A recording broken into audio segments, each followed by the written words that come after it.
हम डोनेट करने वाले से भी 17,000 रुपये लेते हैं, इसलिए 17,000 ही दिया जाता है। और जिसका पूरा निकले उसका इंतजाम मौजूद होना भी जरूरी है। अगर बंदा मौजूद ना हुआ तो पूरा कैंसिल कर दिया जाएगा। हम डोनेट करने वाले से भी 17,000 रुपये लेते हैं, इसलिए 17,000 ही दिया जाता है। और जिसका पूरा निकले उसका इंतजाम मौजूद होना भी जरूरी है। अगर बंदा मौजूद ना हुआ तो पूरा कैंसिल कर दिया जाएगा।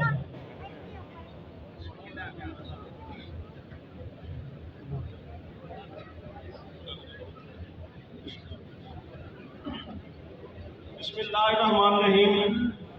पहला पूरा जिसको नसीब का निकला है शहराज मुनव्वर बंद मुनव्वर अली, अड्डा मोगला वाला, डाकखाना मंडी फैजाबाद, तहसील जिला ननकाना।